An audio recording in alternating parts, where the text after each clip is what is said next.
Takudo was a terminally ill boy who reincarnated into the world of his favorite game after his death, alongside his favorite game character. Together, they decide to build an empire, just like they did in the game. However, neither of them knows that Takudo has been reborn as the legendary King of Ruin, destined to destroy the world to bring about its rebirth. In his previous life, Takudo spent most of his time playing a civilization-building strategy game called Eternal Nations. One day, just as he restarts the game after completing everything, he quietly passes away. As he sinks into darkness, he suddenly opens his eyes to find himself sitting on a stone throne in the middle of a forest. Confused, he wonders what's happening until a familiar figure appears before him. Takudo instantly recognizes the woman as Atao, the sludge witch, his favorite character from Eternal Nations. He recalls that he had challenged himself by playing the game on its hardest difficulty, starting with the Kingdom of Ruin and Evil, known as Minora. Fortunately, that kingdom included Atao,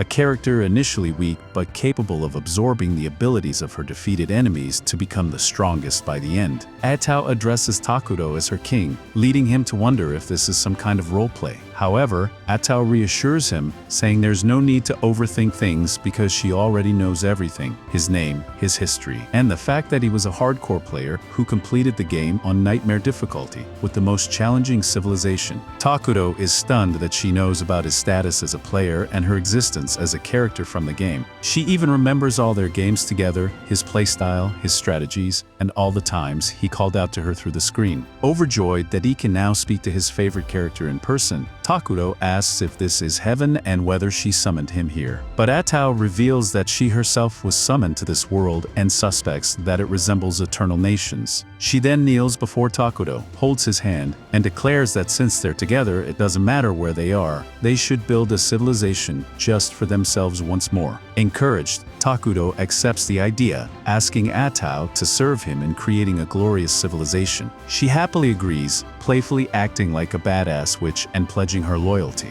Both of them laugh awkwardly at their overly dramatic exchange. Takudo then mentions that she already knows the first rule of Minora, to become shut-ins and hide their existence from the world. Next, Takudo uses his emergency skill to summon a giant insect scout to survey the surrounding area. They discuss how secrecy is essential in the early game, and scouts like this help gather intelligence without exposing themselves. Takudo shares that he can view the scout's perspective just like in the game, but it cost him half his mana to create. Ideally, he would summon a fighter for protection, but his mana is insufficient for that right now. Atao feels disheartened because she's currently too weak to protect herself, let alone her king. As the scout explores, Takudo observes nothing but forest. Atao laments her helplessness, but Takudo assures her that her presence alone is enough, which makes her immensely happy. Suddenly, the scout encounters a group of weary and starving dark elves. Atao sees this as good news, explaining that dark elves are a neutral species, slightly inclined toward neutral evil, and that their kingdom's alignment is also Loki neutral evil. However, this discovery troubles Takudo, who begins to question whether this is truly the world of Eternal Nations. He worries that if another civilization is nearby, his fledgling kingdom might be destroyed quickly. But Atao comforts him, promising that if danger arises, they'll escape together. Takudo agrees and decides to keep monitoring the Dark Elves while continuing his scouting. While they joke around, the group of Dark Elves unexpectedly arrives. Both parties are equally shocked to see each other. Atao prepares to risk her life to protect her master if necessary. The Dark Elves' leader, Gia, was on a mission to find food for his starving people. His assistant had warned him against entering the forest, citing legends about a great evil sealed within. But Gia, determined to save his people, pressed on,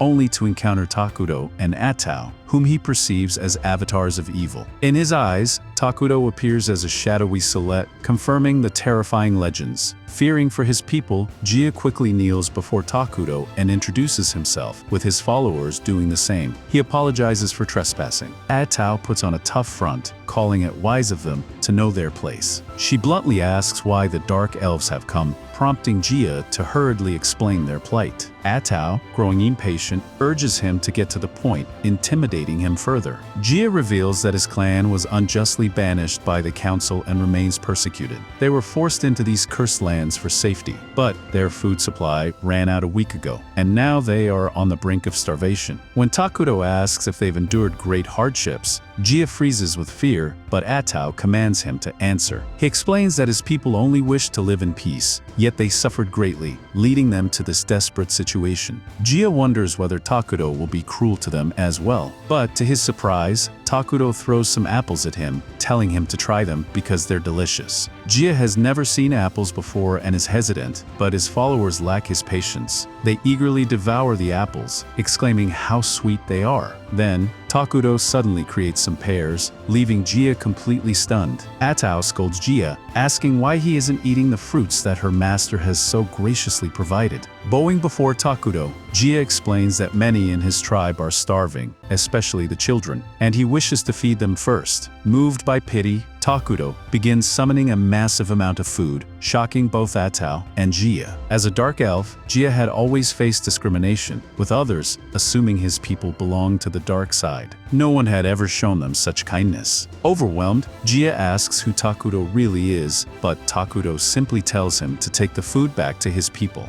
Gia and his followers return to their camp, where their tribe finally eats to their heart's content. Yet, Gia chooses not to reveal how he obtained the food. That night, as he sits alone by the campfire, the clan elder, Moltar, approaches. He remarks that the fruits Gia brought were unlike anything he had seen in his long life, more delicious than any fruit before. He questions Gia about their origin, prompting Gia to recount his encounter with a legendary evil being. Moltar is shocked, recognizing the description as that of the King of Ruin mentioned in ancient texts. According to the books, when the world grows overfilled, the King of Ruin will appear to destroy it, allowing for a new beginning. Gia feels Takudo fits this description. Though he admits he couldn't understand much of what Takudo said, he merely picked up hints from Atau's behavior. Skeptical, Moltar asks if Gia offered anything in return for the food. When Gia says no, Moltar warns that no evil being would show mercy without expecting something in exchange. Yet, Gia insists that Takudo showed genuine compassion, which irritates Moltar. However, after some debate, Moltar acknowledges that Gia did his best to provide for their people. He then declares that, as the clan's senior, he will negotiate directly with the Dark King in hopes of securing the peaceful life they've always desired. Meanwhile, Atau scolds Takudo for wasting his mana on creating food when his reserves are low. But when Takudo gently tells her not to be upset because he needs her, she quickly softens and acts tsundere again. The next day, Gia prepares to visit Takudo again. Moltar asks if he is ready to face the king, cautioning that since they've accepted charity from the Dark King, they must be prepared to pay any price demanded.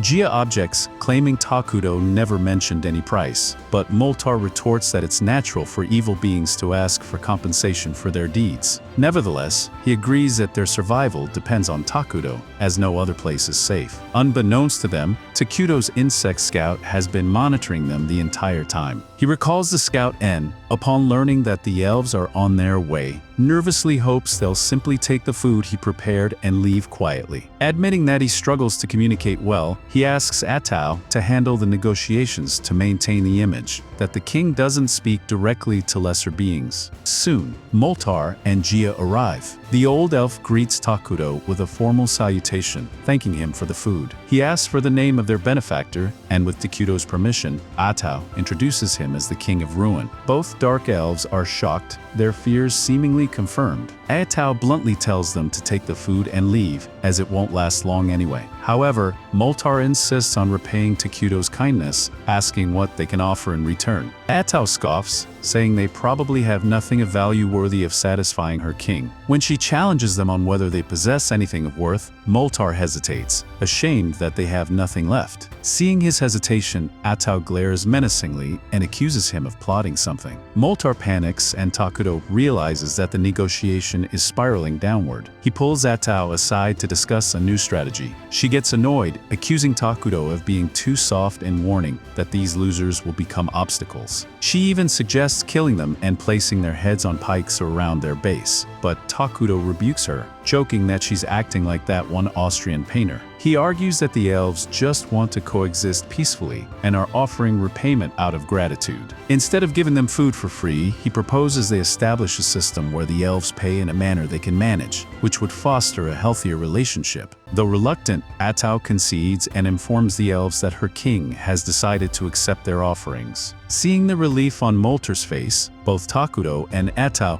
realize he had been extremely nervous because he viewed Takudo as a typical evil being. Atao scolds him for that assumption, but then gets confused about what they should ask in return for the food. Suddenly, Takudo gets an idea and tells her to ask the elves for information about the outside world. Moltar is overjoyed and swears to tell Takudo everything he has seen and heard about the world beyond the forest. Atao then states that once he fulfills this, his tribe must leave the forest immediately, which shocks both Gia and Molter. They plead to stay under Takudo's protection, but Atao warns them not to be greedy if they want to live. Gia tries to argue, but Moltar silences him, insisting they must obey the king's command. As the elves prepare to leave, Takudo feels guilty about driving them away. On a sudden impulse, he stops them and offers Moltar and Gia the chance to become his citizens. Both are stunned, but no one is more shocked than Atao, who demands to know what he's doing. Takudo reminds her of the refugee system from the game, which allows them to incorporate other species as citizens. Since dark elves are neutral aligned, they can adapt to Minora's evil attribute and coexist with other species in the kingdom. Atao remains skeptical,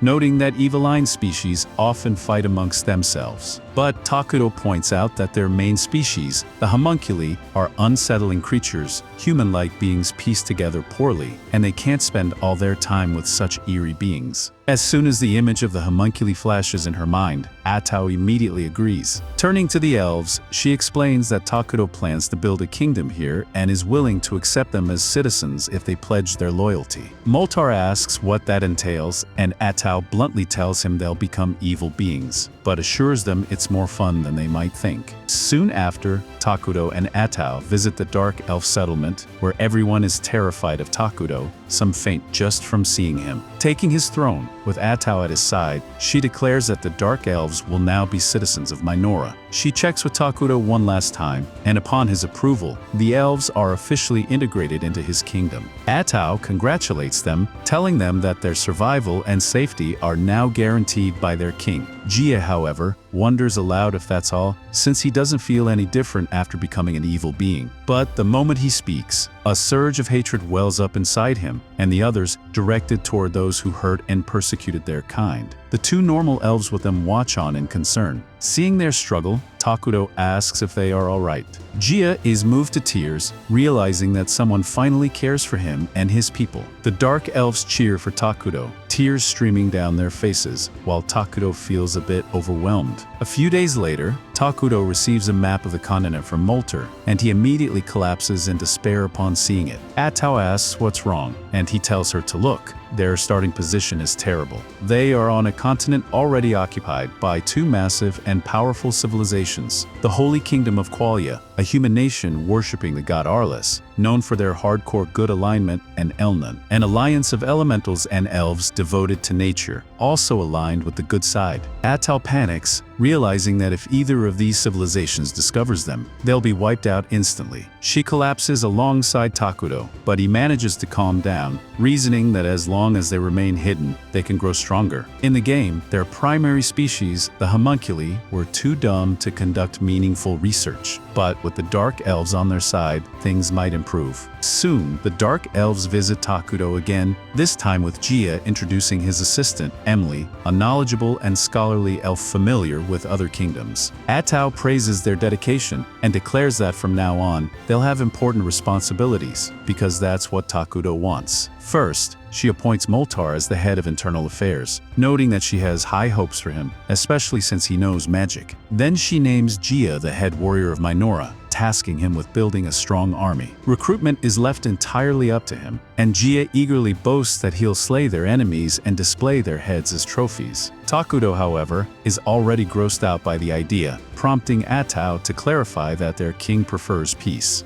Gia is left baffled. Why would the King of Ruin value peace? Moltar teases Gia, claiming that unlike him, he has brains rather than just brawn. This sparks a playful rivalry, with Gia declaring that since he is young and strong, he can work harder without rest. Atao is oblivious to their competition, assuming they're just diligent workers. She asks Takudo whether, they should assign them resource-gathering tasks, and he suggests beautifying the land and constructing homes. Atau relays the orders to Moltar, instructing him to gather timber while preserving most of the forest. Moltar agrees enthusiastically, pointing out that dark elves are natural forest dwellers. Takudo also instructs them to reforest any cleared areas, but the elves are confused by the term. Realizing that their civilization is not advanced enough to understand reforestation, Takudo asks if they know about military magic or the 6 major elements. Moltar admits he only knows the 4 major elements, and Emily says she's never heard of any country using military magic. This surprises Takudo and Atau, making them realize that this world is much more primitive than they initially thought. Though Takudo and Atau find this world primitive, they realize it's actually a good thing. Once they advance their magical technology, they can quickly surpass other nations. Atau explains to the elves that reforesting means growing new trees to replace the ones they cut, and the dark elves admit they do this too. But without magic, it takes time. Atau proudly claims that reforesting uses the 6 major elements to grow trees rapidly, and despite it being a blatant lie, she credits the method to Takudo. She continues praising Takudo,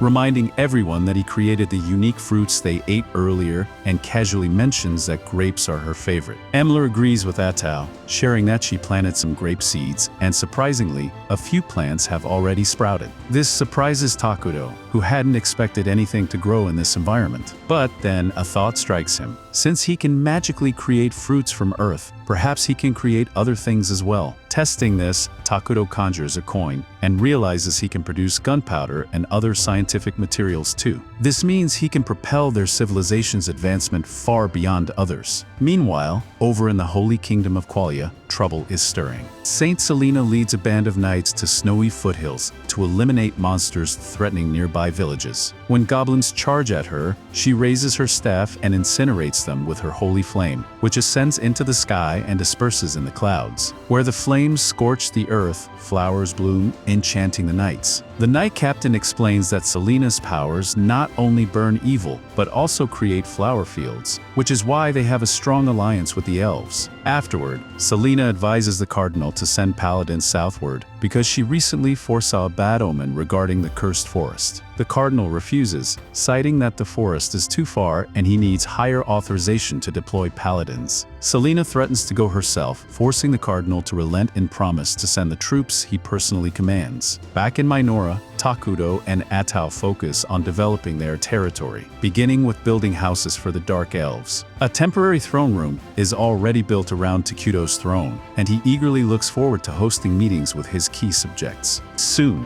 Moltar, Gia, and Emil arrive, prompting Atau to suggest holding their first council meeting. Before they begin, Emil presents a gift to Takudo, an outfit that ends up making him look quite feminine. Regardless, Takudo appreciates it, grateful since his old clothes were getting filthy. The elves don't notice any change in his appearance, but they trust Atau when she insists he looks great in it. With formalities done, Atau initiates the council meeting, but Takudo is too busy admiring himself to pay attention. Atau shrugs and decides to proceed, consulting Takudo only when necessary. He's completely fine with that arrangement. The meeting begins with Moltar asking what buildings they should prioritize. Atau responds that food production should come first, then reveals a creepy-looking plant, designated as their primary food source for now. The elves are visibly repulsed and ask what it is, so Atau explains it's the flesh plant, unique to their civilization, capable of producing meat that tastes like human flesh and is highly nutritious. Disturbed, the elves protest that they don't eat humans, but Atau reassures them that the flesh plant is a temporary measure. They'll diversify their food supplies soon. She adds that they also need storage facilities and management sheds. Emily volunteers to handle that task. Atau then shifts focus to research, vital for small nations like theirs to survive and thrive. Moltar asks what they should study, and Atau instructs them to develop magic technology.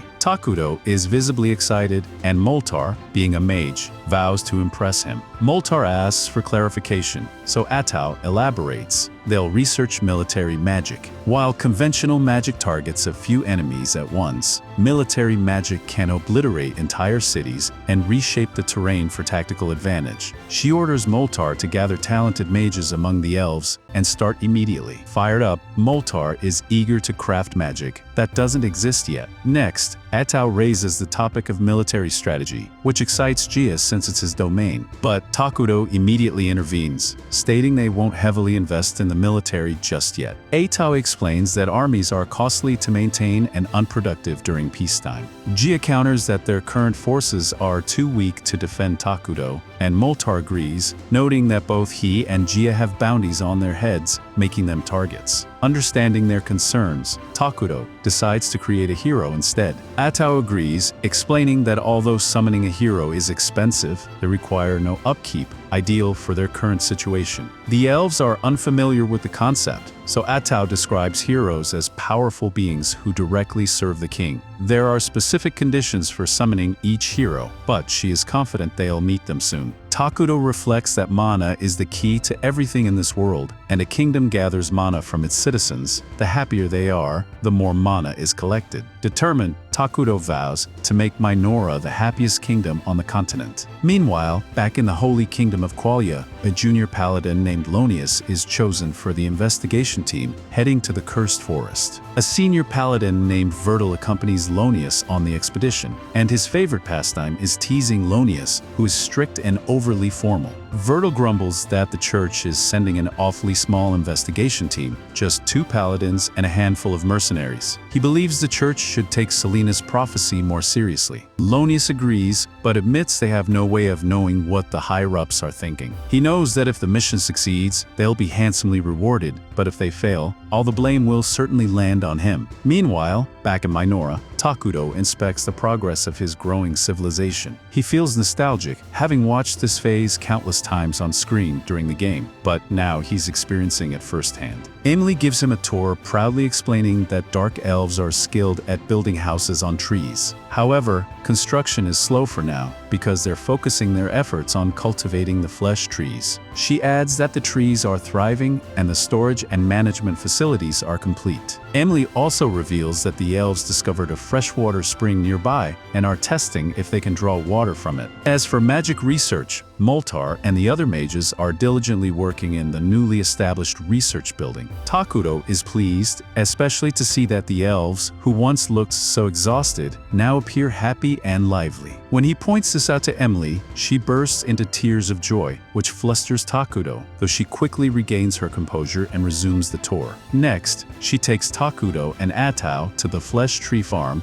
and proudly says that thanks to the tools Takudo provided, their first harvest is expected soon. Then she guides them to the water source, but immediately notices that the atmosphere around the place feels different, dark, and ominous. The water itself has turned black, and Emily is disappointed, assuming it's now unusable. Before Atao can explain, Moltar and Jia arrive to inspect the site. Both agree that the water seems tainted, but Atao confidently takes a sip, declaring it perfectly safe. She then explains that the area has become part of Minora's cursed terrain, a feature that alters the environment. Takudo urges the elves to take a deep breath, and they suddenly feel their minds clearing and their bodies energized. Atao clarifies that cursed terrain benefits beings with an evil alignment and weakens neutral and good beings. Since the dark elves are now evil-aligned, the water is harmless to them. To confirm, Jia drinks it himself and finds no issue. Atao further reveals that soon the entire forest will be absorbed into this terrain. However, Takudo points out a drawback: the ominous appearance of the cursed terrain makes their location too obvious. Moltar agrees, noting that if the whole forest turns dark, enemies will easily discover them. As usual, Jia suggests they form an army, but Atao and Takudo reassure him that summoning a hero is their priority. Moltar, still unclear on what a hero is, prompts Atao to demonstrate. Suddenly, dark tentacles sprout from Atao's back, effortlessly slicing through nearby trees. She reveals that she herself is a hero, and despite having only 1% of her original power, she could still annihilate entire armies. Takudo proudly explains to the amazed elves that heroes grow stronger over time, even without doing anything. He then scolds Atao for cutting down the trees unnecessarily and tells her to clean up the mess later. The elves, however, are thoroughly impressed and declare that a king with such powerful subordinates deserves a grand palace. Though Takudo dismisses the need for a palace, saying it's unnecessary for now, the elves insist they refuse to let their king live in the same houses as them. Atao also supports the idea, adding that building a palace would boost the people's morale. Finally,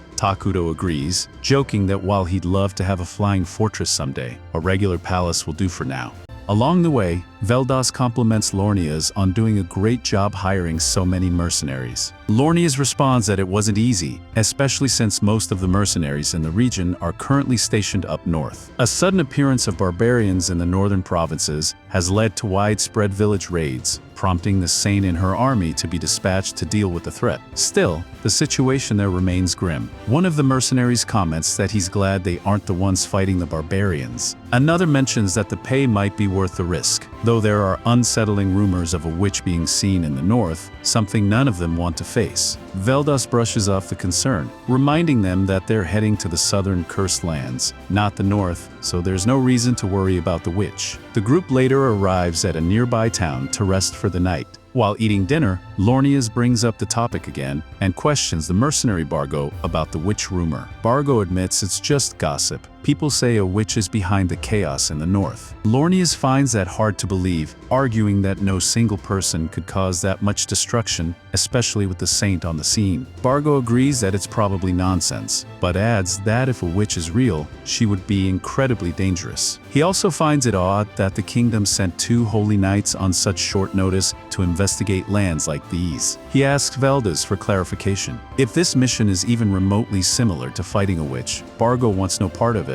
Veldas admits he wasn't given specific details, but guesses their assignment has something to do with the Dark Elves, who have recently started populating the forest. He believes the kingdom wants to ensure they're not causing trouble. Still, neither Lornias nor Bargo are fully convinced. To most citizens of the kingdom, Dark Elves are feared as assassins and users of dark magic. Lornias expresses concern that if left alone, the Dark Elves might grow strong enough to pose a threat to the kingdom. He even suggests a bit of light genocide, but Veldas firmly shuts him down, reiterating that this is a reconnaissance mission only. If anything gets dangerous, they will retreat. Bargo is relieved to hear that Veldas is so reasonable, as he has no interest in participating in a massacre. Lornias, however, is baffled by Veldas's refusal to wipe out what he considers an evil race. Bargo reminds him, "You've got a wife and kids. Are you really willing to risk your life in a needless bloodbath? Unlike you, the rest of us want to return home to our families." Reluctantly, Lornias agrees to follow orders. Meanwhile, over in Minora, Takuto gathers all his citizens for something he wants them to witness. Everyone is confused at first. He simply stands next to a pile of meat tree fruit. But then Takuto raises his hand and channels mana into the pile. To everyone's amazement, the fruit transforms into a scout bug right before their eyes. The people are astonished. Takuto has essentially created life with a wave of his hand. Atao proudly declares that this is just a glimpse of what Takuto is truly capable of and urges everyone to continue devoting themselves to him. Later, in the throne room, Takuto is relieved that no one questioned him too closely. He and Atao had just followed the procedure from the game, and even Takuto finds it hard to believe that simply infusing mana into fruit can create life. Now that they've confirmed they can safely produce soldiers, Atao says it's time to move on to the next phase, summoning a hero. It will take some time, as Takuto needs to accumulate enough mana to complete the ritual, but once done, they'll be nearly unstoppable. Atao, clearly excited, asks which hero Takuto plans to summon first. He chooses Isla, the queen of all insects, because she offers the best early game advantages. Isla enhances the power of all insect-type soldiers nearby, making scout bugs incredibly effective in battle. She can also produce larva soldiers, useful for both combat and construction, making her perfect for accelerating Minora's development. Atao praises Takuto for his strategic thinking. Aside from Isla's abilities, she's also the only hero without a problematic personality. The other 2 potential heroes are far more volatile, one obsessed with world domination, and the other with total destruction, both far from ideal for a peaceful lifestyle. Still, Takuto knows he'll need to summon them eventually. He just hopes that when he does, they don't cause any trouble. Back with the Holy Knights and mercenaries, the group suddenly encounters an angry hill giant. Lornias orders everyone to prepare for battle, but before the fighting can begin, Veldas steps forward and calmly tells everyone to stand down. He'll handle it alone. Lornias tries to object, but Veldas tells him it will be faster if he handles the situation alone. They don't have time to waste. Veldas approaches the giant and begins chanting a prayer. Lornias explains to the mercenaries that Veldas is using the secret technique of Quolia, which allows one to imbue their attacks with divine power through prayer. The hill giant attempts to strike with its club, but Veldas effortlessly slices it in half. The strength of divine arts varies from knight to knight, but for high-ranking holy knights like Veldas, the power is comparable to that of a lesser dragon. The giant doesn't stand a chance. After Veldas slays the creature, Lornias praises him, saying that with Veldas on their side, they'll be able to handle anything in the dark forest. But Veldas doesn't look pleased. He replies coldly that they can't assume anything just yet. Back in Minora, Takuto is busy munching on a burger. Atao is a bit concerned. He's been eating nothing but junk food since arriving in this world. She doesn't scold him, but does suggest he start eating healthier. Takuto shrugs it off, saying he spent his previous life in a hospital eating nothing but bland nutritional slop. Now, he just wants to enjoy tasty food. Suddenly, he remembers something important. He asks Atao to summon Gia and Moltar for a meeting afterward. She agrees but asks what the meeting is about. Takuto explains that thanks to the additional scout bug, he has a clearer view of the forest and needs advice from Gia and Moltar on how to proceed. Atao guesses he's referring to the nearby village outside the forest, and Takuto confirms. His concern is that the village is close enough to discover Minora's existence soon. Luckily, the village doesn't appear to belong to the Holy Kingdom of Quolia, so they're likely neutral, which means negotiation might be possible. However, if someone from the kingdom were to show up, that would be a different story. Their arrival would almost certainly mean they're on a mission. Takuto reassures Atao that she's worrying too much since there's no evidence anyone knows they exist yet. Atao jokingly warns that saying things like that is usually the death flag for main characters. Takuto laughs, but abruptly stops when he realizes soldiers actually have arrived. And worse, they're armed. These definitely aren't peaceful visitors. Wanting to avoid unnecessary conflict, Takuto tells Atao to deal with them. He asks her to try diplomacy first, but if that fails, she's free to use any level of violence necessary. Meanwhile, outside the forest, the Holy Expedition prepares to enter. But before they can proceed, Veldas senses something off beyond the tree line and tells everyone to hold back. Moments later, Atao, wearing a cloak, emerges from the forest. Both Veldas and Lornias are surprised to see someone living there. Veldas asks her to identify herself. Atao lies and claims to be a humble dark elf, living peacefully in the woods with her people. Lornias, still obsessed with dark elf extermination, is about to provoke her, but Veldas stops him and changes the topic. He tells Atao that his group is only there to investigate the forest and asks if she would be willing to let them enter. Atao politely declines, saying the dark elves would rather not have their home invaded without cause. Lornias is outraged that a lowly dark elf would deny a request from holy knights. But before he can speak further, Veldas sharply tells him to shut his mouth before he causes real trouble. Though Veldas is already suspicious of Atao, he tries reasoning with her, mentioning a divine revelation from the saint about a great calamity hidden within the forest. Lornias panics. Divine revelations are national secrets, and Veldas just blurted one out to a random woman. He threatens to report Veldas for violating the Holy Order's rules. Unfazed, Veldas tells Lornias to do whatever he wants. Then, turning back to Atao, he again asks if she'll let them through. Atao declines once more, claiming there is nothing evil or dangerous in the forest, though this is a blatant lie. Still,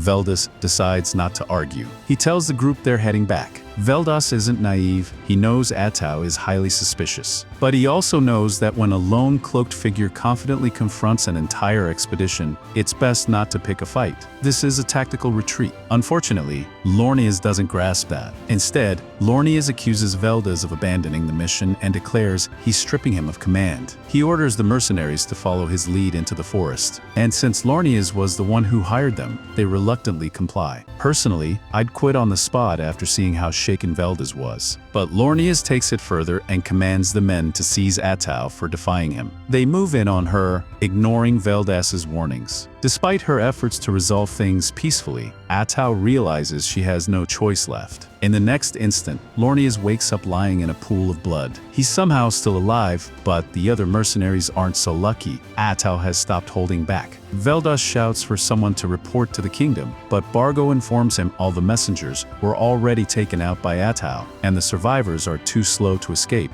especially with her now on the attack. Bargo tells everyone to prepare for battle. They have no other option. The mercenaries launch all their arrows at Atau, but she blocks them effortlessly. She remains completely unharmed. Veldas had hoped to avoid facing someone like her, and Atau is equally frustrated. She tells them plainly that this is all Lornias's fault. She would have let them go if they'd simply left the forest alone. But Lornias had to act righteous, so now she has to kill him. Lornias finally realizes he made a huge mistake. He asks Veldas if he knows what Atau really is. Veldas had suspected from the beginning. He wanted to avoid a confrontation for a reason. Now, seeing her true form, he's certain. Atau is a witch. A witch is a calamity-class monster, officially recognized as a national threat. She's far beyond what mercenaries can handle. Veldas orders everyone to fall back. He and Lornias will deal with her directly. They both charge at Atau and recite their prayers to enhance their attacks. At first, Atau doesn't take them seriously. She effortlessly blocks their strikes and mocks them as weak. However, to her surprise, they manage to cut off 2 of her tentacles. Realizing this won't be as easy as she thought, she deduces that their holy magic grants them bonus damage against her. Veldas believes that if they can sever all her tentacles, she'll be rendered helpless, and Atau definitely doesn't want that to happen. So, Atau takes 2 of the mercenaries hostage, intending to use them as human shields to halt Veldas and Lornias' assault. But Veldas reminds Lornias that if they don't stop Atau here, she might target Quolia next. For the sake of their kingdom, sacrifices must be made. Though reluctant, Lornias agrees. The 2 press forward, slicing through the hostages and Atau's remaining 2 tentacles. Atau is stunned they would kill their comrades so readily, and for a moment it looks like she might actually be in danger. But it was all a ruse. Moments later, several new tentacles erupt from the ground, impaling Veldas multiple times. With his dying breath, he urges Lornias to run. Shortly after, Atau finishes him off with a tentacle strike to the head. Lornias is horrified. He was sure they had destroyed all her tentacles. But while that was true, Atau never said she couldn't grow more. In fact, she could summon as many as she wanted all along. She had simply been toying with them. After witnessing Velda's brutal death, the remaining mercenaries lose all will to fight. Atau clearly isn't planning to spare any of them. Desperate, Lornias orders them to scatter and run, hoping at least one survives to report what happened. The mercenaries drop their weapons and flee. Atau, disinterested in a chase, lets them go, though she sarcastically wishes they had done that from the start to save her the trouble. Lornias stays behind to distract her. He swings his holy sword at her, but is stunned when she blocks it using the very same holy sword technique. How could such an evil being know sacred techniques? Normally, that would be impossible. But when Atau killed Veldas, she absorbed all his experience and sword skills, becoming just as capable as he was. She counters Lornias using Veldas techniques and even praises Veldas as a warrior worthy of elite status. Sadly, he died because Lornias couldn't keep his mouth shut. She taunts Lornias, asking if he ever thought about returning home to his wife and daughter. That catches Lornias off guard. He never mentioned that. That's when it hits him. Atau didn't just take Veldas' skills, she took his memories too. If Atau can absorb memories along with strength, then she will only become more powerful with each kill. She offers to share Veldas' final thoughts before dying. He had been thinking about his men's survival to the very end. A noble man, but she scoffs that Lornias isn't the same. He tries to defend himself by saying the other mercenaries already escaped and would report the incident, so the mission wasn't a total failure. But Atau coldly informs him that all of them are already dead. She may not have chased them herself, but she never said she was alone. She had already ordered the Dark Elves to ensure that no one left alive. The moment the mercenaries fled,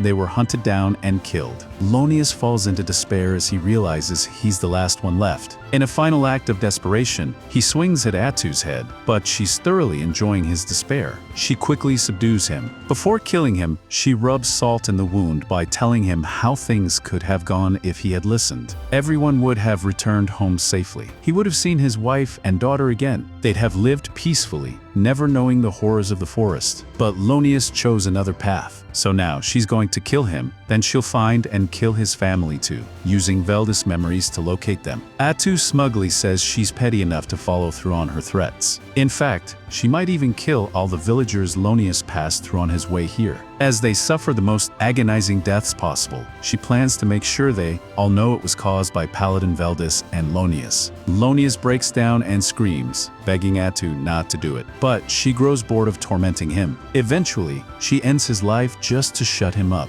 Once Lonius is dead, Gia approaches Attu to report that he and his men have successfully killed all the fleeing mercenaries. No one will survive to report what happened. Attu thanks him for his good work and asks him to take care of disposing of the bodies as well. Before she leaves, Gia hesitates. There's something he wants to ask. He wants to know if Attu really intends to go through with her plan to slaughter Lonius's family and everyone he ever spoke to. But Attu laughs it off. She says she only said those things to terrify Lonius. She has no intention of committing genocide. That would be far too much work, and she doesn't like to fight unless necessary. That aside, she doesn't have time to chat. She needs to speak to Takuto right away. Before the battle, she overheard Veldis call her a witch, even though she's classified as a hero. He also mentioned something about a witch up north, but Takuto has never heard of a witch class in the game, which makes him suspect that this world differs from the one they know. Takuto already had his suspicions. While most game mechanics remain intact, it's safer to assume that the underlying systems are completely different. Fortunately, not all of the differences are negative. Attu's ability to absorb skills from her victims has improved. Now she can also obtain fragments of their memories. Thanks to this ability, they've learned much about Quolia's current situation from the minds of the investigation squad they wiped out. For now, Quolia seems distracted by the disturbance in the north, so they can't focus fully on Minora. However, the squad's disappearance will surely draw suspicion, and Quolia is bound to take some kind of action. Takuto is aware of that, but reassures Attu that Quolia still doesn't know anything about Minora yet. As long as their leadership isn't completely incompetent, they won't attack right away. Right now, Takuto is far more concerned about the northern disturbance and the witch causing it. Attu tried to extract everything she could from Veldis' memories about witches, but he didn't know much. One thing was clear though, the witch in the north is powerful enough to cause military-scale destruction to the Qualian army by herself. Her name is Arikino. Meanwhile, in the northern territory, Arikino has just destroyed another village. She raises the dead villagers to serve as her undead army and prepares to move on. Takuto knows nothing about Arikino's abilities, but the sheer scale of her destruction, despite being new to the world, leads him to believe she might be an isekai traveler like him and Attu. If that's true, things are about to get even more complicated. Attu asks if they should try to make contact. Given the devastation Arikino has caused, she's probably evil-aligned, so maybe they can get along. But Takuto thinks that's a bad idea. They don't know anything about her personality or motives. Attu is frustrated. Things were finally going well, and now this new threat appears. But Takuto reminds her that Arikino is far to the north and won't be their immediate problem. Still, the presence of a threat like her proves that Minora needs stronger defenses. Takuto plans to create another hero as soon as possible. He had originally intended to choose Aya,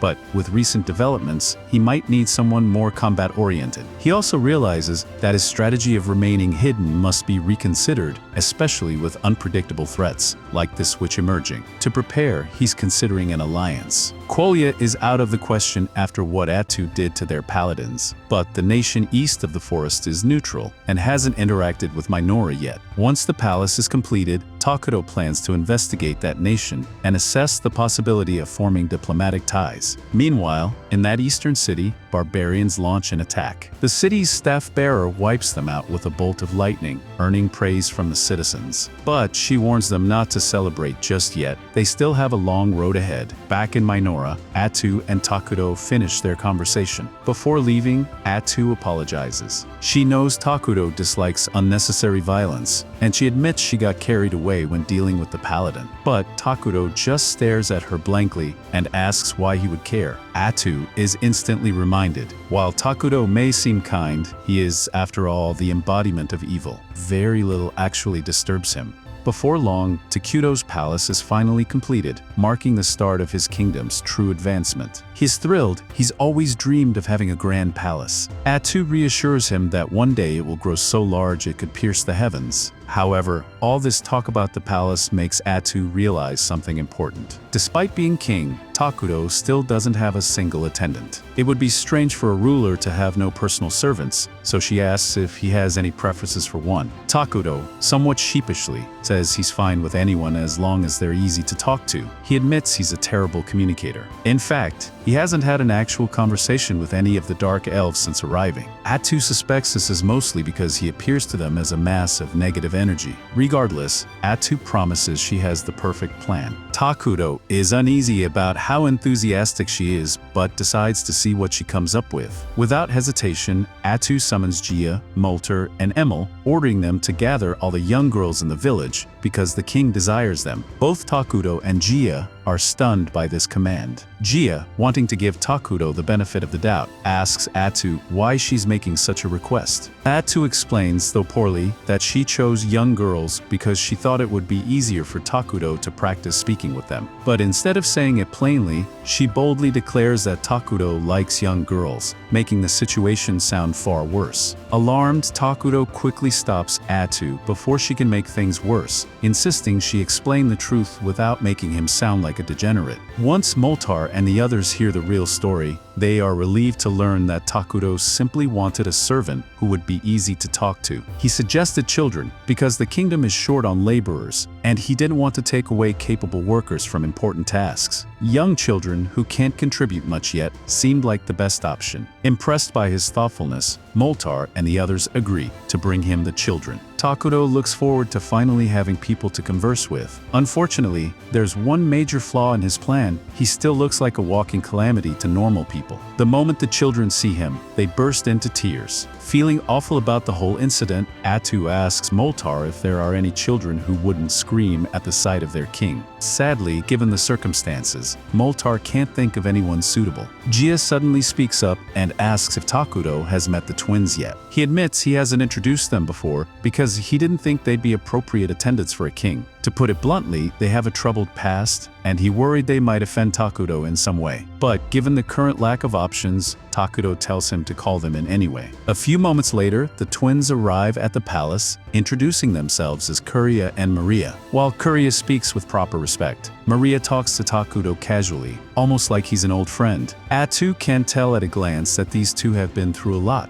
She asks Kuria about the sores on her body. Kuria explains they were caused by a disease, and Moltar elaborates that she once suffered from a plague. Though cured, the scars remain. Atsu then asks what happened to Maria. Kuria hesitates, but finally says her sister went through something very cruel and has never been the same. Before Atsu can press further, Maria blurts out, without hesitation, "I ate my mother." This is far worse than Atsu imagined. She turns to Moltar for an explanation. He admits it's not something he's proud of, but it was the only way. The Dark Elf tribe will never forget the noble sacrifice their mother made for them. Takudo recalls that when the elves were driven from their home, they had to cross treacherous terrain for a long time. Starvation was inevitable, and sacrifices were made. Being forced to eat her own mother shattered Maria's perception of the world. While the trauma seems to have stripped Maria of fear toward Takudo, Atsu isn't sure she'd make a good attendant. But before Atsu can voice her doubts, Maria walks right up to Takudo and says he looks white to her, a stark contrast to the embodiment of darkness most people see. Intrigued, Takudo asks if she'd be willing to become his attendant and take care of him. Maria says she'll do her best. Impressed, Takudo appoints her as his servant and even a candidate for leadership in Manara. Atsu is astonished. This is the longest conversation Takudo has had with anyone besides her. Still, Kuria remains quiet, so Takudo asks her thoughts. Kuria replies that, as Maria's little sister, it's her duty to always stay by her side. If Maria wants to serve Takudo, then she will too. Pleased, Takudo officially puts them in charge of looking after him. However, Gia and Moltar seem uneasy.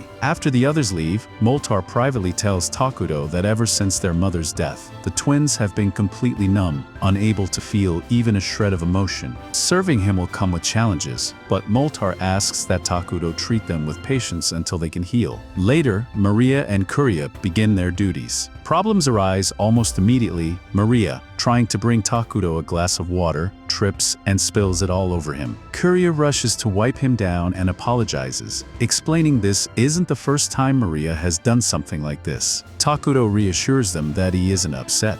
A few moments later, Atu enters and is clearly disappointed to see another blunder. She scolds Maria, but Takudo tells her to go easy on the girls. Atu can't stand their constant mistakes, but if Takudo doesn't want to punish them, she has no choice but to let it slide. Atu tells Takudo that he has a meeting to attend, and as his attendants, Maria and Kuria will be required to join him. She warns them to be on their best behavior. The meeting begins shortly after. Emil gives the first report. As head of the construction department, she notes that with the palace completed, they now have many workers available and a surplus of resources in storage. She proposes beginning another project immediately. Takudo and Atu agree and instruct her to start building a clinic as soon as possible. Health and safety, they decide, must be a priority for the people of Manara. Emil accepts the order and promises to begin at once. Since Emil is also responsible for resource collection, she continues with that report. Food and material gathering is going smoothly, and thanks to Takudo's abilities, they have been able to acquire goods the Dark Elves could never produce themselves. However, this process consumes a great deal of his mana. They will eventually need to find other means to obtain these necessities. Relying on emergency production too often isn't sustainable. Takudo tells her it's fine for now, but they must begin prioritizing projects and research that will increase his mana recovery. Atu thanks Emil and calls on Moltar for a magic research update. Moltar proudly announces that he has successfully developed military magic. At present, he is the only one capable of using it, but with training, others could learn as well. There's even a possibility they could harness the ruined mana generated by the palace for powerful spells. Still, since Takudo has no interest in starting wars, such magic may not see much use. For now, Atu orders him to focus on researching the 6 major elements of the magic skill tree, as those will most benefit the nation's growth. Finally, Gia reports on the army status. They currently have 5 scout bugs, which have been mapping uncharted areas of the cursed land. The terrain beyond the forest is mostly open plains, making it risky to explore without being spotted. Given that stealth is one of Manara's top priorities, exploration has been limited. Atu decides that's acceptable, since they already have a complete survey of the forest. She orders Gia to reassign the scouts to routine perimeter patrols. Gia hesitates, concerned about weakening their reconnaissance, but Atu assures him she can handle any threats. Besides, she and Takudo have already decided to create a new hero. Takudo confirms he will be summoning Ella after all and asks if the necessary resources have been gathered. Moltar says the lumber and rations are ready, though the large mana requirement is still an issue. After some debate and compromises, the meeting concludes. Takudo leaves pleased with everyone's dedication. On his way back to the throne room, Maria bumps into him, scattering the meeting documents across the floor. Kuria quickly apologizes on her sister's behalf and kneels to gather the papers, but in the process, they accidentally tear one in half. Expecting him to be angry, they look up nervously, yet Takudo simply tells them not to worry and continues to his throne. Then Maria suddenly asks, "Are you a bad person?" Since his alignment is technically evil, Takudo admits that he is. Maria presses further. If he's a bad person, why hasn't he killed them yet? They've made constant mistakes, errors that, under most rulers, would mean execution, yet he shows them mercy. They simply can't understand why. In response, Takudo asks them what they think the difference is between a good person and a bad person. To Maria, the answer is simple. A good person only does good things, and a bad person only does bad things. However, Takudo tells Maria she's only half right. A good person is indeed someone who must always try to do the right thing. They can't lie, steal, or kill without reason. But a bad person doesn't necessarily have to always do bad things. Bad people are selfish by nature, simply doing whatever they want without regard for others' feelings. In Takudo's case, what he wants is to be kind to them, so there's nothing wrong with being lenient when they make mistakes. Besides, he already knows they've been messing up on purpose in an attempt to make him angry. Maria and Kuria admit that they were hoping he'd eventually lose his temper and kill them because they don't believe they deserve to live after what happened to their mother. Takudo understands why it's hard for them to forgive themselves. though he can't personally relate to their experience. Still, he believes their mother made her sacrifice because she wanted them to survive. He tells them that they are free now, and the best way to honor her memory is to live their lives to the fullest, ensuring her sacrifice wasn't in vain. Moving forward won't be easy, but he promises to stay by their side every step of the way. The two break down in tears at his words and hug him tightly. A few hours later, Attu walks in and finds them both asleep on Takuto's throne. She feels a twinge of jealousy at how close they've grown to him, but she has more pressing matters to discuss. She informs Takuto that the report on the nearby city is complete. The city is called Draen, part of the multiracial neutral nation known as Foreign. Because Draen hosts many different races, Takuto believes negotiations with them should be straightforward. Still, he's concerned by the fact that the city was built in such a remote location. Attu explains that the reason is a dragon vein mine, an incredibly valuable resource, as dragon veins naturally produce mana. She recommends securing it as soon as possible. The report also notes that Draen is currently under attack by barbaric forces, including ogres and goblins, and the city's defenses are faltering. Takuto asks whether Draen has received aid from its homeland. As far as Attu knows, no reinforcements have been dispatched, so the situation continues to deteriorate. Given the state of the city, Takuto assumes there must already be refugees. Welcoming those refugees into Manara could both boost their population and foster goodwill with Draen, and in time, they might be able to claim the Dragon Vein Mine for themselves. Takuto orders Ira to prepare an envoy immediately. However, while on their way to the city, Ira's envoy encounters a group of beastkin in the middle of nowhere, and tensions rise quickly. The leader of the beastkin, Tanakapali, is terrified of Ira and her group, as they are shrouded in darkness so dense it can be seen with the naked eye. Despite her fear, Tanakapali tries to keep the situation peaceful, since her subordinates are so frightened that they might lash out, which would surely get them all killed. Because Ira is still under orders to keep the existence of Manara hidden, she prepares to eliminate all witnesses. However, one of the beastkin pipe is too oblivious to recognize the danger. Instead, he casually asks for Ira's name and begins a conversation, an act so bold and foolish that it catches Ira off guard. Surprised, she decides to delay killing them. Eventually, the two groups come to an understanding, and Ira learns that Tanakapali's party is actually an envoy from Draen. This stroke of luck saves her the trouble of traveling there herself, so she invites Tanakapali and her men to meet the king of Manara. Tanakapali grows increasingly nervous at the thought of meeting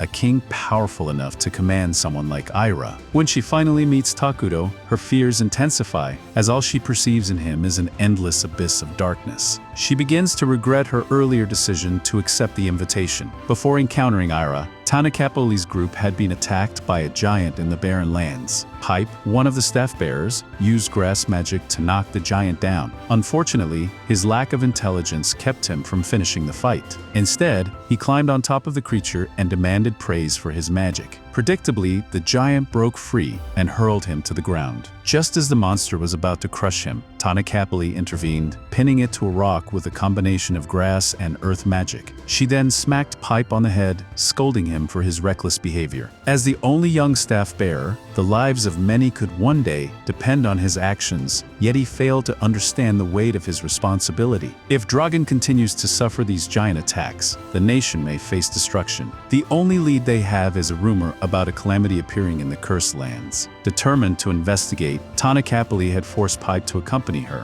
hoping to instill some responsibility in him. Now, however, she regrets bringing him along, as one wrong move could cost them their lives. Suddenly, Pipe blurts out an offer of friendship to Takuto, shocking everyone. Tanakapali panics, fearing such brazen familiarity with the king could warrant execution. She apologizes profusely and tries to excuse his behavior. To her astonishment, Takuto welcomes the gesture warmly, saying he would love to be friends with Pipe. A feast is held to welcome Tanakapali's group. Maria and Karya serve drinks, offering glasses of apple juice. Tanakapali takes a sip and is astonished. It is the most delicious thing she has ever tasted, and even the quality of the glassware surpasses the craftsmanship of the finest artisans on the continent. Pipe, equally impressed, eagerly asks Maria for a refill. Before his drink even arrives, he jumps up and starts complimenting Gia on his impressive muscles. After the feast, Pipe begins showing off his magic to Moltar, and surprisingly, everyone lets him do as he pleases, mostly because Takuto seems to enjoy his company. Takudo is impressed by how sociable Pipe is, regardless of the situation, and he is glad they've become friends. However, since Takudo has never actually had a friend before, he isn't sure what friendship truly entails. While Pipe is busy being scolded by Tanukapali, Tutoria approaches Takudo and asks if he'd like to play a game. The room falls silent at the unexpected request, leaving Takudo feeling awkward. But when Pipe cheerfully agrees, the tension eases and the two sit down to play together. The first game is a simple one invented by Pipe.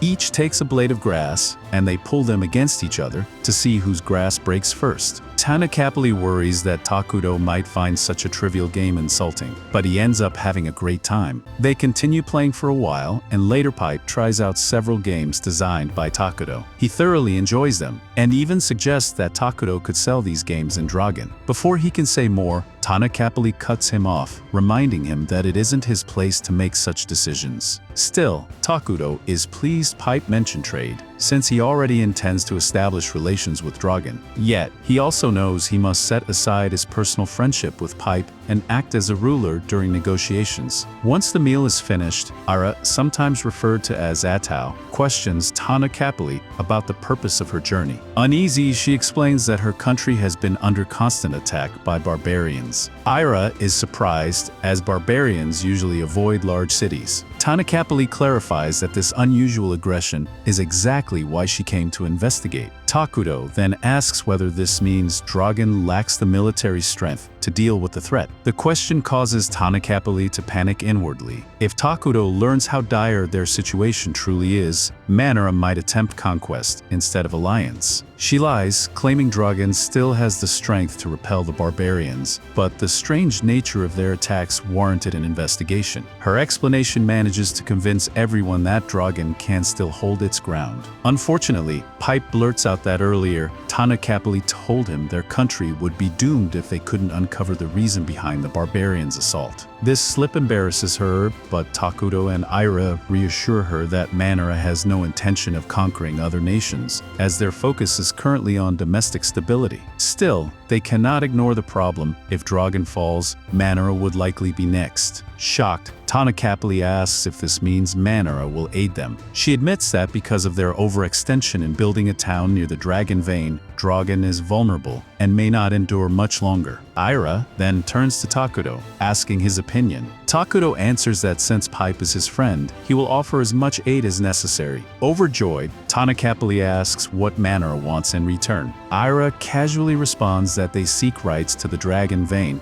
a request that makes Tanukapali uneasy. Still, she has no choice but to accept. Ira assures her that they are content with sharing control of the vein with Draen, only reserving the exclusive right to determine elemental conversions. This revelation shocks Tanukapali. Manara already possesses technology to convert pure mana into elemental energy, something Draen would not have developed for another decade. It becomes clear to her that Manara is vastly more advanced, making an alliance even more beneficial. By tradition, however, the decision falls to Pipe as the youngest staff bearer and future leader. Despite his foolishness, he has a natural gift for judging people. When asked, Pipe declares that he wants to be friends with everyone in Manara, sealing the alliance between the two nations. Later, Ira convenes a meeting to discuss the agreement. Manara will provide consumable goods to Draen, while Draen will supply metal products and daily necessities. Moltar is pleased with the deal, as until now they had relied solely on Takudo for such resources. But their greatest gain is access to the Dragon Vein, thanks in no small part to Pipe's reckless honesty. Had he not revealed Dragen's desperate state, Tanukapali would have kept her facade of confidence, and meaningful negotiations might never have happened. In that case, Draen might have been destroyed before Manara could intervene. This leaves Takudo wondering, is Pipe truly an idiot, or was his clumsy behavior secretly calculated to secure the best possible outcome? As the meeting wraps up, the group considers how to manage relations with Draen moving forward.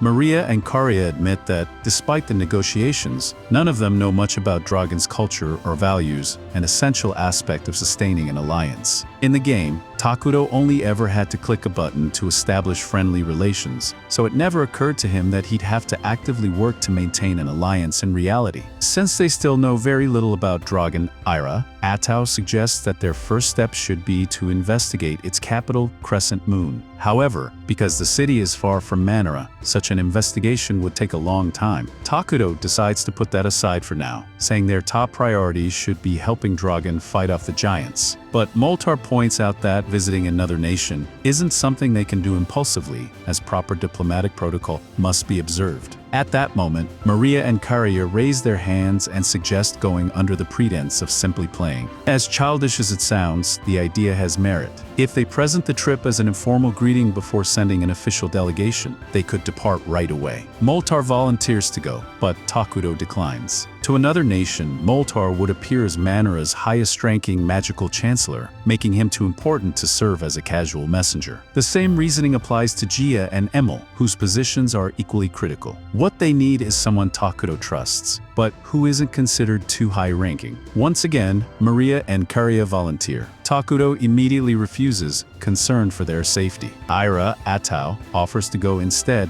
but Moltar reminds her that she is Takudo's closest confidant, arguably the most important person besides him, so sending her would also be unwise. At that moment, Maria and Karia approach Takudo directly. They remind him that he once promised to give them the freedom to make their own choices. Right now, they want to support him, even if it means facing danger. Though reluctant, Takudo can't bring himself to say no when faced with their earnest expressions. He finally agrees, while Ira, Atau, grows jealous that Takudo yielded so easily to someone else's charm. Emily voices concerns about the two going alone, but Takudo reassures everyone that he already has reliable bodyguards in mind. Later, he retreats to his throne room, still troubled by Ira's sulking. Unsure of what to do, he consults Maria, who advises him to be honest about his feelings. Taking her advice, Takudo approaches Ira, apologizes for making her uneasy, and reassures her that she doesn't need to worry about being replaced. He expresses his gratitude for everything she does, for always staying by his side, and tells her there's no one he'd rather be with. That's all Ira needed to hear. Instantly, her mood shifts, and she even starts daydreaming about a happily married life with Takudo. Though he has no idea what she's imagining, he's just glad she's no longer upset. Not long after, Takudo brings Maria, Karia, and Ira to the clinic. At first, they're confused. None of them are sick. But Takudo explains that the clinic was cheap to build, so he constructed it on a whim. Since Maria and Karia will soon be departing on a mission, he decided to assign the newly created plague doctors as their personal bodyguards.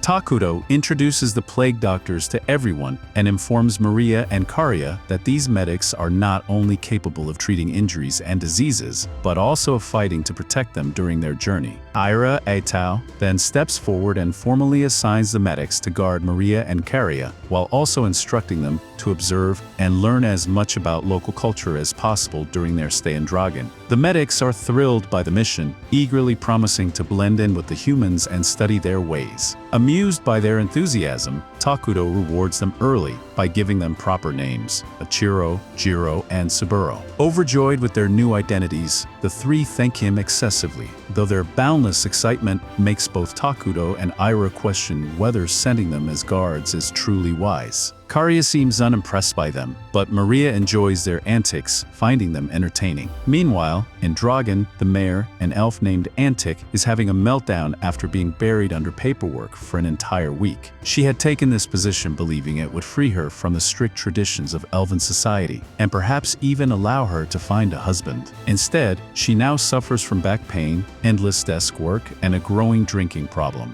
To make matters worse, she has recently been informed that she must cooperate with the forces of darkness to protect the city, though she has no idea what that even means. Just then, Antic's assistant knocks on her office door, startling her. Irritated, she snaps at the assistant to go away, but quickly realizes she's being too harsh. Correcting her tone, she politely asks what the matter is. Her assistant explains that some visitors have arrived to meet her. Assuming they lack an appointment, Antic orders her assistant to dismiss them. However, upon hearing that the visitors are emissaries from Manora, her attitude changes instantly. She hurries to prepare tea before going to greet them. When Antic enters the meeting room, she introduces herself as the mayor of Draen and warmly welcomes Maria and Karia. However, she's caught off guard by the three shadowy figures standing behind them. The sight unsettles her, and she wonders what Tanu Kapali was thinking when she agreed to an alliance with people like this. Nevertheless, it is her responsibility to deal with them properly, so she thanks the emissaries for making the long journey. Maria and Karia politely introduce themselves as emissaries of Manora, earning Antic's praise for their courtesy.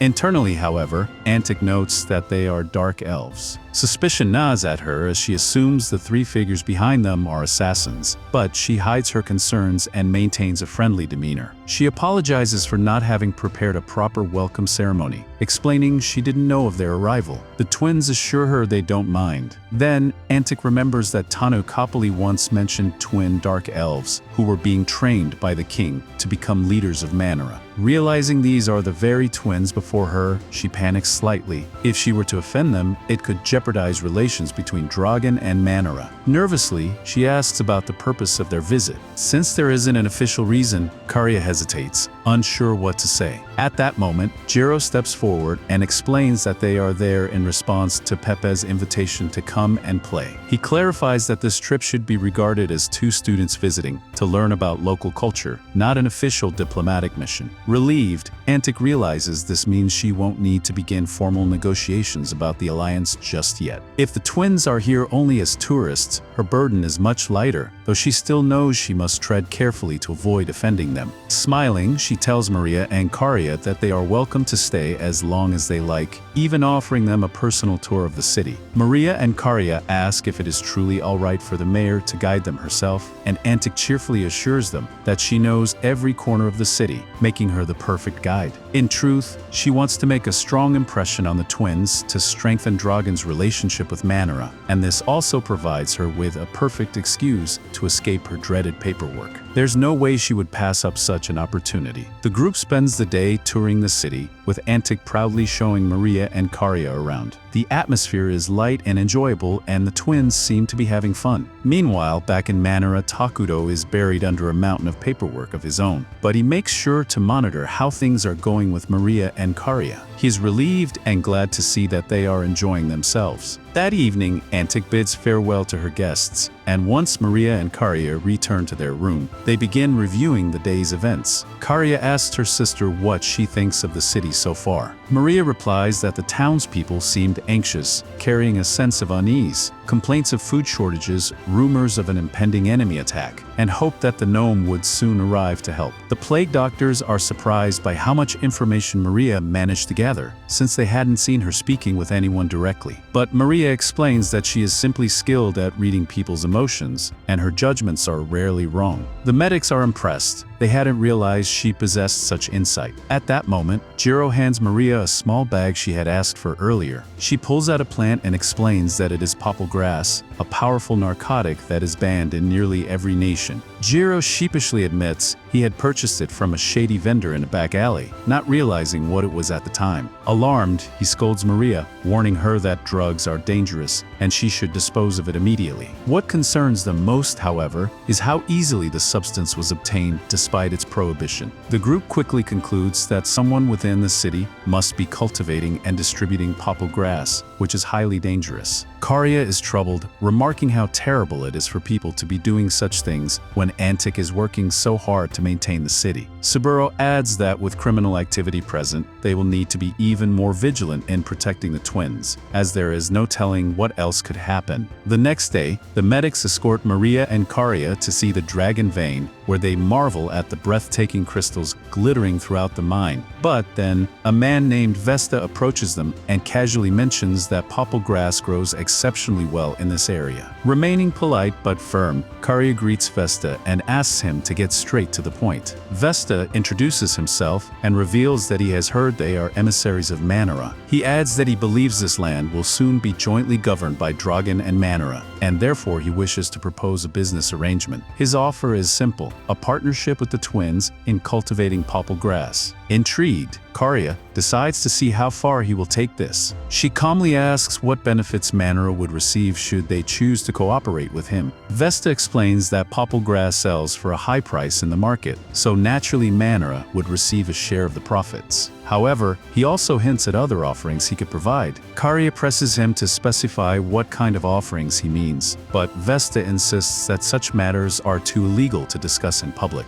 Instead, he hands Karya a map pointing to a secluded location where they could continue their conversation privately. Though hesitant at first, Karya eventually accepts the map. Vesta grins, saying he always enjoys working with those of evil alignment because they tend to understand him. He complains that the current mayor of the city enforces foolish policies, like banning drug sales or prohibiting human trafficking. But once the King of Manor takes control, he believes leadership will be far more sympathetic to his business practices. A few days later, Maria and Karya meet with Antic again. Since they will be leaving town soon, Antic warmly thanks them for their visit, saying it has been wonderful getting to know the twins. The sisters thank her in return for being such a gracious host and ask if there's anything they can do for her. Antic replies that she would be grateful if they spoke well of her the next time they met with King Takudo, and the twins agree without hesitation. Suddenly, the door bursts open and Vesta barges in with two thugs at his side. Outraged, Antic shouts that he has no right to enter without permission, but Vesta casually reminds her that he never cared about rules to begin with. He announces that he has come to hear the twins' answer to the business proposal, since they never attended the private meeting he had arranged. Maria calmly asks if he is referring to his offer of selling popple grass together. Hearing this, Antic begins to panic. She had no idea Vesta had approached the twins, and fears that if Manor were to ally with him, her city would be destroyed. But Maria, sensing her worry, reassures her. Neither she nor Karya would ever consider working with a scumbag like Vesta.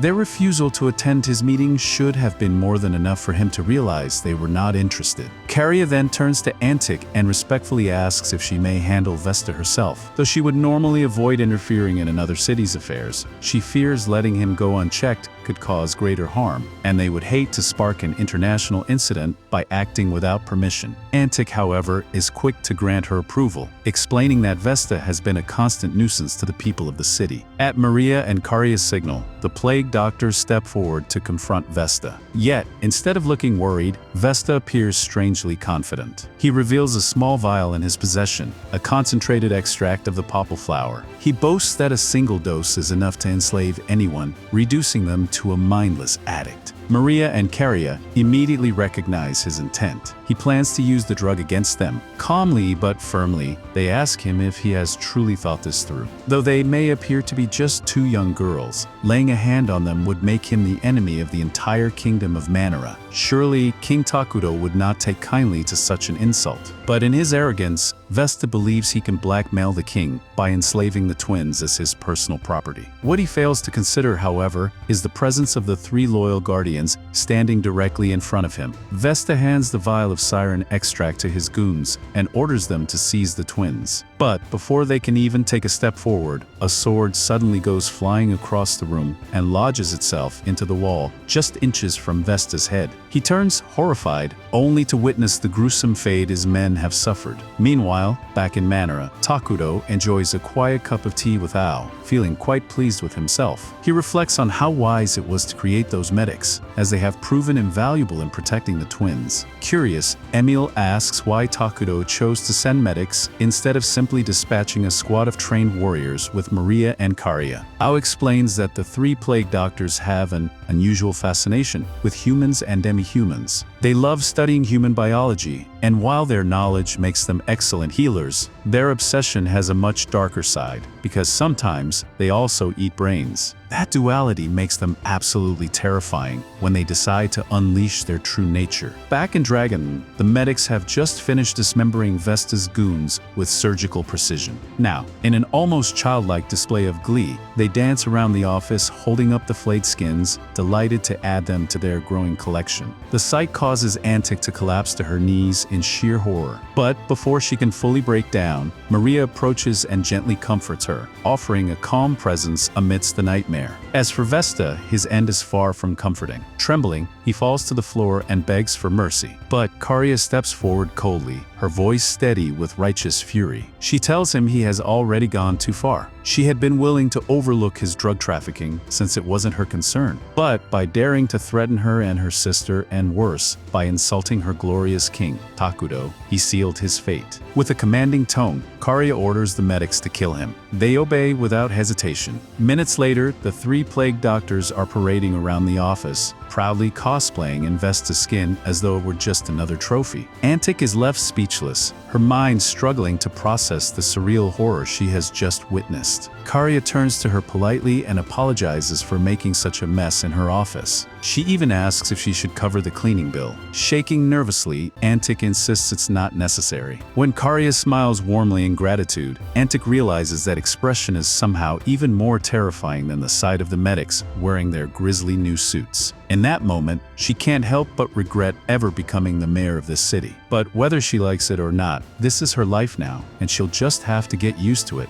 Antic's frightened expression quickly fades as she actually finds the situation somewhat funny. A few days later, the twins return from their journey. Upon their arrival, Atao is seen scolding Takudo for giving them too much freedom during the mission. She is furious that Takudo abandoned his pile of work just to monitor the twins through the eyes of the medics. Takudo defends himself, saying he only did it because he didn't want to be too strict and make the twins hate him. That excuse only fuels Atao's anger. She reminds him that it is not his place to pamper the girls to that extent, since he is their king, not their father. Atao then turns her anger toward the twins, demanding to know why they conspired with King Takudo behind her back. After that, she directs her scolding at the medics, calling them out for skinning a human alive right in front of the mayor. The medics, however, show no remorse, claiming that such actions bring them one step closer to becoming human themselves. Hearing that, Atao explodes and screams at them to shut up. Following this, everyone, including King Takudo, kneels before her as she orders them to reflect on the poor decisions they made. Takudo admits that the medics may have been a bad influence on Maria and Kariya, since they were the ones who gave the order to kill in front of the mayor. Atao continues her lecture, saying this is exactly what happens when they are sent on missions without proper supervision. She then declares that none of them are to move until they finish writing statements acknowledging they understand the consequences of their actions. Hearing this, everyone just sighs in defeat. A few hours later, they gather for a meeting to discuss what should be done about Draen. However, Takudo interrupts by handing candy to Maria and Kariya, which causes Atao to snap again, shouting that they must not feel any regret at all. But Gia and the other dark elves redirect her focus, saying they understand her anger but believe the meeting should take priority. Realizing the sense in their words, Atao calms down and tells them to continue.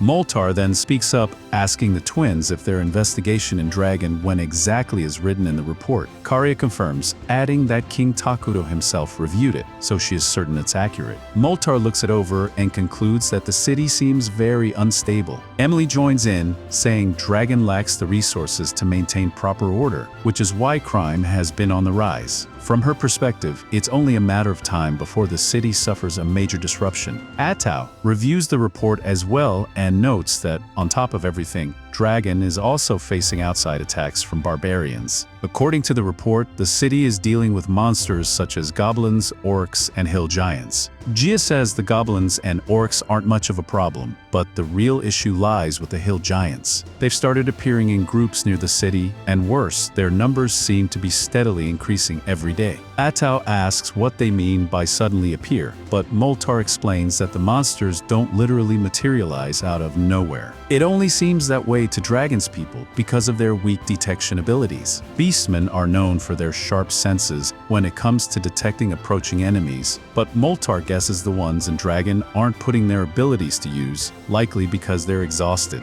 Gia concludes that no matter how you look at it, Draen is on the verge of collapse. Because of this, he suggests dispatching a large force as quickly as possible to support the city. Emily agrees with Gia's suggestion, but points out that splitting their forces would leave them short on manpower for important tasks like construction and farming. In response, Gia suggests sending most of their warriors instead, but before Emily can share her thoughts, Atao interrupts, declaring that no matter who they choose to dispatch, she herself will also be going. Moltar hears this and assumes it's because of her ability to steal skills. Atau confirms, saying that if she goes to the battlefield, she should be able to acquire some very useful abilities. King Takuto agrees, adding that it would also be a good chance for Atau to grow stronger, which is why he had already planned to send her with the troops. Moltar responds by saying that if that's the case, he should be entrusted with providing the retinue. Atau agrees, confident she can trust Moltar with the negotiations and coordination. Still, she stresses the need for more men on the ground. Hearing that, Moltar suggests bringing some of his apprentices along, since they're skilled enough to handle routine attacks. Atau is pleased with the idea. However, Emily remains concerned, noting that until now their national defense has depended heavily on Atau's presence. Hearing this, Jia clenches his teeth and admits he can't deny it. Takuto then speaks up, saying he's aware of the issue,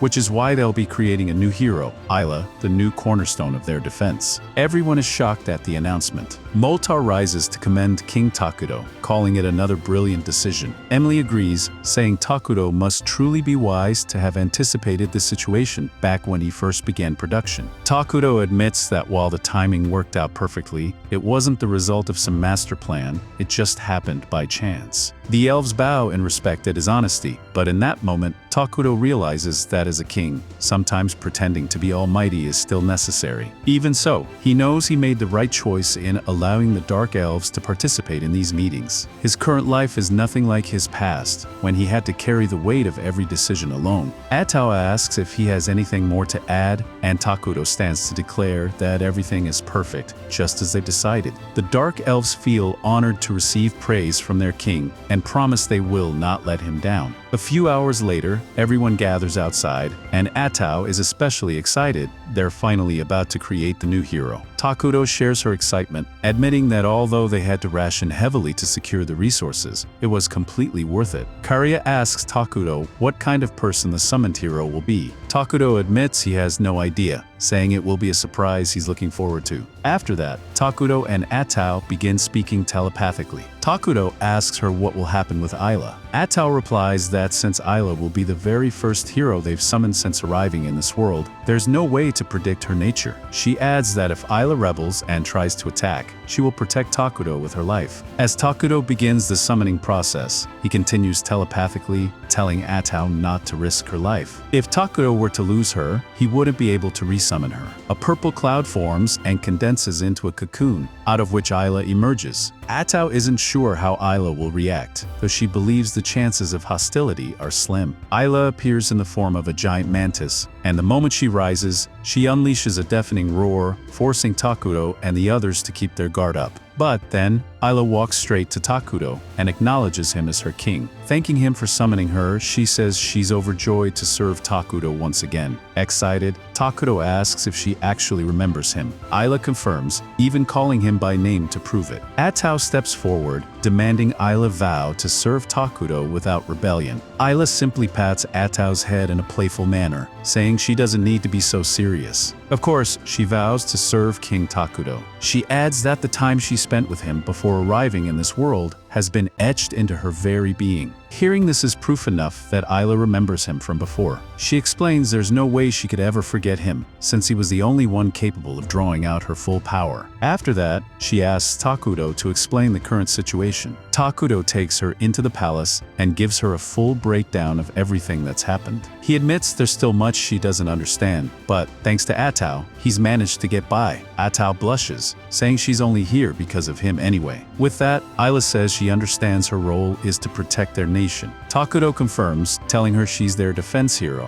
while the attack hero will be the one to destroy the barbarians and dragon. Atau knows going on the mission is the best call, but she can't help feeling sad about leaving him. Takuto admits he'll miss her too, but reminds her she's the best one for the job. Realizing this will be their first time apart since arriving in this world, they hug tightly, confessing how much they'll miss each other. Meanwhile, Isla simply watches them and remarks that she should probably give them some privacy. The next day, Atau waves goodbye to Takuto and the others as she heads off to Draen with the warriors. After she leaves, Isla finally speaks up, saying it's about time she got to work. She bows respectfully and tells Takuto to leave everything to her. A few hours later, Isla notices Takuto isn't as sharp sharp as usual without Atao around. Earlier, she even caught him sleeping, so she asks what has him so tired. The twins chime in, explaining that Takuto always sleeps in until noon, even when he hasn't done anything tiring the day before. Isla sighs and teases him, saying he's acting like a baby standing in front of her. She reminds him he's the leader of a great nation. If his people ever found out he slept until noon and had to be woken up, what would they think? She tells him to start waking up early from now on. Takuto just nods and says he'll try his best. Karia comments that Isla is really different from Atao, since Atao always let Takuto do whatever he wanted. Isla ignores the remark and instead asks to borrow the twins for a while. She wants them to show her around since she's still unfamiliar with Minoru's main facilities. Takuto assumes Isla wants to see things firsthand instead of just reading a map, so she can form a clearer picture of the nation. With that in mind, he agrees, and the twins eagerly scurry off with Isla to give her the tour. Just then, Emily walks over to Takuto with a revised report, asking for his approval. As Takuto accepts it, he realizes this might actually be the first time he's spoken to someone alone without Atao. After looking it over, he tells her the report is solid, but he wants some changes. Starting next week, he wants her to reduce the manpower in gathering and redirect it elsewhere. Emily bows and says she'll follow his orders immediately. Gia then walks in, asking for his approval on their report. Takuto just rolls his eyes, realizing it's going to be a very long day. Meanwhile, as the twins guide Isla through the facilities, she asks them to explain everything they know about the place. Just as they begin, they bump into Emily,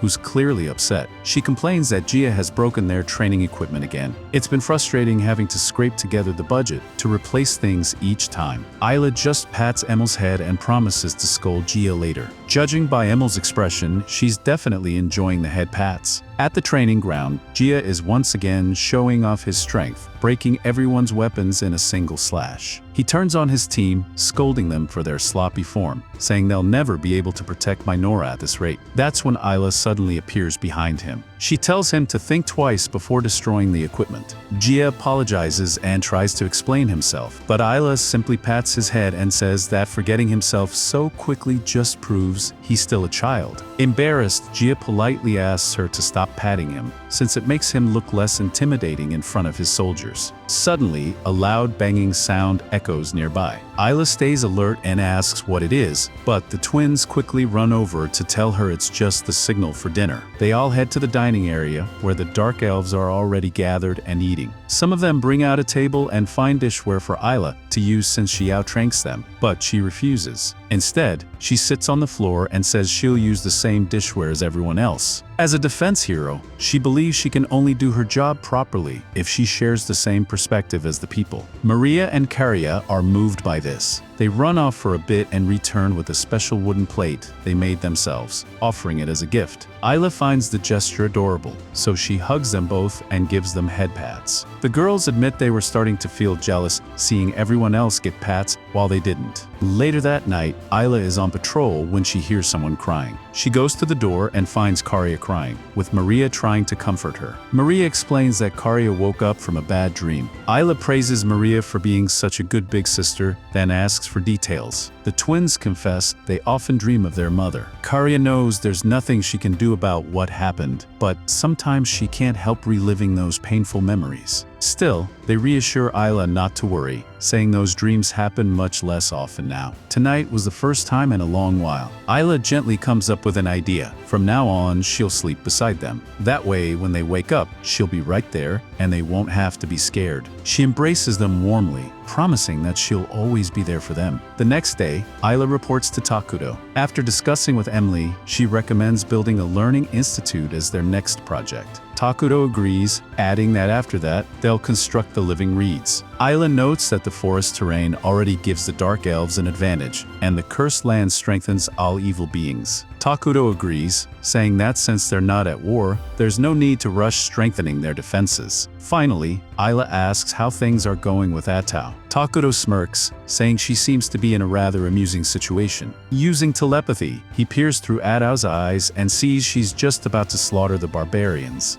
Dozens of giants charge straight at Atu, For anyone else, this would be terrifying, but for her, it's nothing more than a nuisance. With a casual wave of her tentacles, every giant is instantly torn apart into chunks of meat. Antic is both amazed and horrified by the display. It's even more terrifying than the medic incident, and she can barely hold herself together. Sensing this, Attu tells her she can take a break if she wants. The front lines are already under control. Antic gratefully accepts. Afterwards, Attu sits down with Molter, and the citizens of Draen treat her warmly. One even brings her a drink so she can relax. Molter admits he thought the townsfolk would be too afraid to approach her after seeing her true form. But surprisingly, they've adjusted well. The main reason? When Attu first revealed herself, Pippa compared her to an octopus, so now everyone just thinks of her as an octopus demi-human. Attu finds it a little insulting, but at this point, correcting them isn't worth the effort. Changing the subject, Molter asks how her plan to harvest abilities from the giants is going. Attu replies it's been a great success. Their skills are far better than she expected. Still, she can't figure out how the giants gained such powers in the first place. Just then,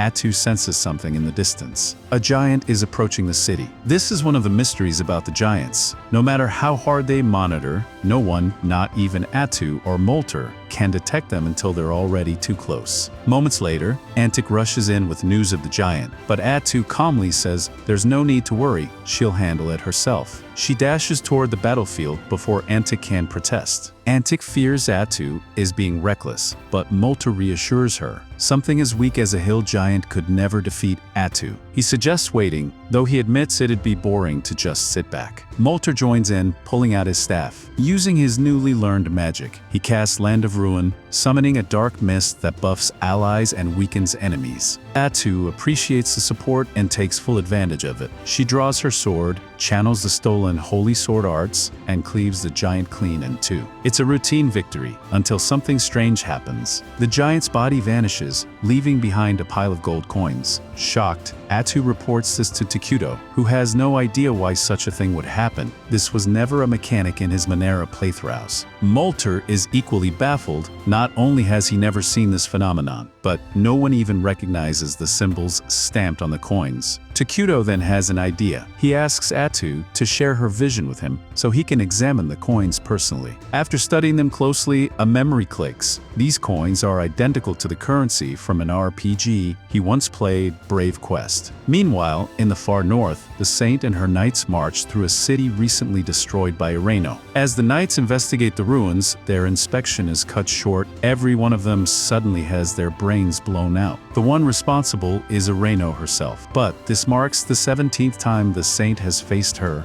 and she still can't understand why the woman just won't stay dead. Ireno corrects her with a twisted smile. She has been dying, in fact. The Saint has already killed her 17 times. But that doesn't make it any less unfair in her eyes. The Saint's strength is overwhelming, while Ireno's own power, though formidable, never comes close. Each death is excruciating, and she resents it deeply. The Saint cuts her off, saying she knows Ireno is just stalling for time. Realizing she's been caught, Ireno acts. She seizes control of every corpse in the ruined city, including the knights who were just slain, and orders them to attack. The Saint is disgusted by such grotesque sorcery, but it changes nothing. Raising her staff, she summons a massive storm of flames, reducing the undead army to ash in an instant. Without hesitation, she charges forward and drives her weapon straight through Ireno's chest. This makes it the 18th time the Saint has killed her. And though she knows Ireno will inevitably return, at least this victory buys her enough time to devise a permanent solution.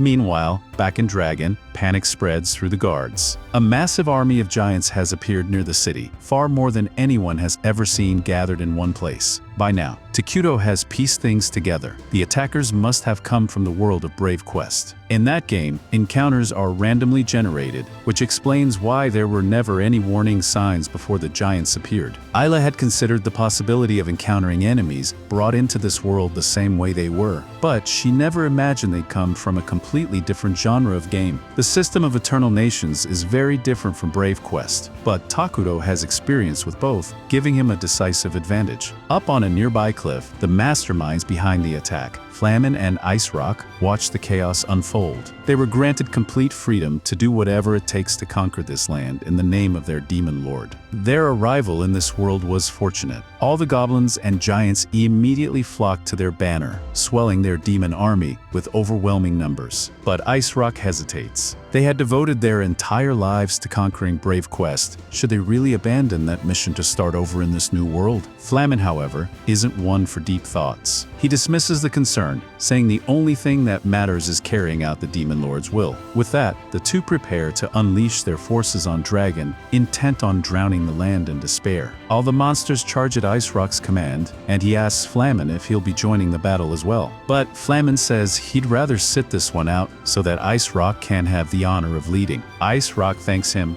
then leaps onto the battlefield. While he's gone, Flamen begins working on his secondary goal for the mission. On the battlefield, Ice Rock orders his troops to lay waste to the city. But suddenly, a thick black smoke covers the area, causing every monster to choke violently. Shocked, Ice Rock and his mage assistant Oslo realize they've never seen a spell like this before. Judging by the effect, Oslo deduces that it must be a spell meant to empower evil line fighters, since the neutral monsters are suffering while the demons like himself and Ice Rock are actually getting stronger. A moment later, Oslo is stabbed through the abdomen by one of Atu's tentacles. With him taken care of, she turns her full attention toward Ice Rock. Takuto has already mentioned something about a warrior of ice, so Atu assumes Ice Rock must be one of the Demon Lord's 4 generals. Ice Rock demands to know how she figured out his identity so quickly. Atu explains calmly that she is a hero from the game Eternal Nations, serving under her glorious king Takuto. There's no point in dragging it out because she intends to kill everyone here soon. Back at the city walls, Antic gathers the soldiers and orders them to fire their arrows at the advancing army. But their barrage looks utterly pathetic, so she changes tactics and commands them to evacuate the citizens. They'll have to abandon the city. Just then, Moltar arrives. Amused, he remarks that Antic is already thinking of fleeing, but she insists it's their only option. Moltar's spell may have slowed the enemy, but it won't hold forever. Once the monsters reach the walls, there's no way they can hold them off. Moltar understands her fear, but he assures her there's no need to panic. Atu is already on the battlefield, and as long as she's there, defeat is impossible. Soon, she'll claim the enemy general's head. Without a commander, the monster army will collapse into chaos, and Dragon's forces will finish them off with ease. Antic is astonished by Moltar's calm confidence, but when she looks out at the battlefield, she sees Atu tearing through the enemy forces with ease. Suddenly, everything he said makes sense, and she starts to realize just how powerful Minera truly is. Meanwhile, Atu is absolutely humiliating Ice Rock. She evades every one of his attacks while slaughtering monsters left and right. Ice Rock can't comprehend how she's able to overwhelm him so completely without him landing a single blow. But she's simply following the plan Takuto devised. Brave Quest was designed as an RPG with small-scale combat mechanics, while Eternal Nations is a civilization simulator, giving its heroes far greater range and power than anyone from Brave Quest could ever match. Frustrated, Ice Rock yells at Atu, demanding to know why she's even interfering. Since she's clearly evil-aligned, shouldn't she also wish to serve the Demon Lord and conquer the world? To be honest, there was a time when both Atu and Takuto considered world conquest, but they quickly abandoned the idea because it would be far too much work. She was already constantly buried in paperwork as it was, so why on earth would she want to manage the entire world? Honestly, Ira almost lost it at the word paperwork,